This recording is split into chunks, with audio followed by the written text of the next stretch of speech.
Ayan, ito nga pong si Edu ay prenangka itong si Beyonce po at Beyonce ay nasaktan nga ba sa sinabi ni Edu sa kanya. Sakita naman po natin ay chubby chicks po dito si Beyonce. Syempre, wala pa po siyang breeze dito na time.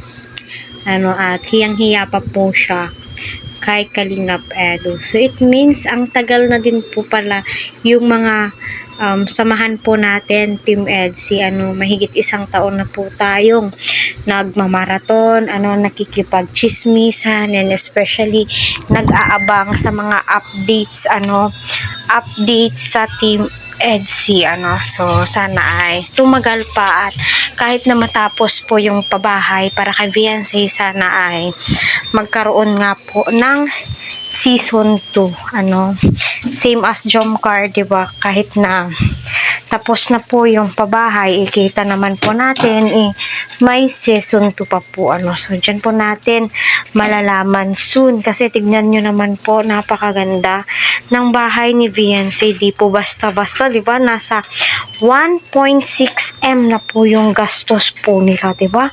Grabe, napakaswerte po ni Beyonce. Unang-una, sa kanyang mga sponsors.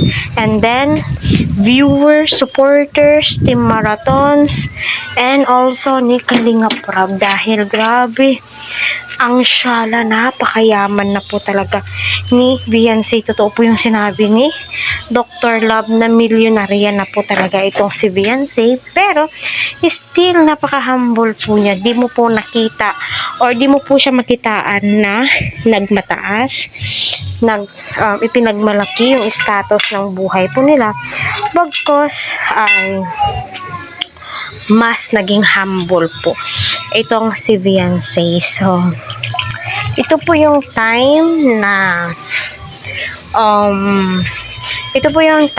nag-first shopping ng EDSI. Medyo may mga words minsan sa EDS na hindi po talaga maiiwasan. So, panoorin po natin.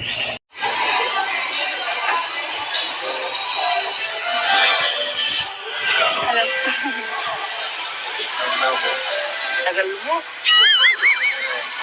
Salamat ka. Ganda ka. Ano pong gagawin natin ay? Ano pong gagawin? Ewan ko sa'yo. Okay ba? Bakit tayo nandito? Bakit sila oh? Bless ka.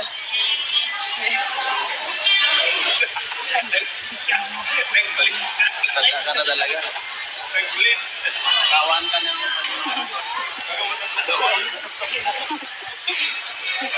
Ay, lolo pa yan. Lolo pa yan. Hindi ba normal? So ayan, Beyonce. Hello. Kumusta biyahe mo?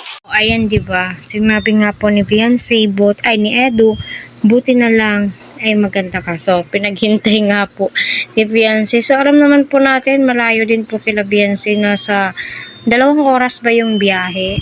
So, di naman po talaga maiiwasan at saka nag-commute naman po talaga siya.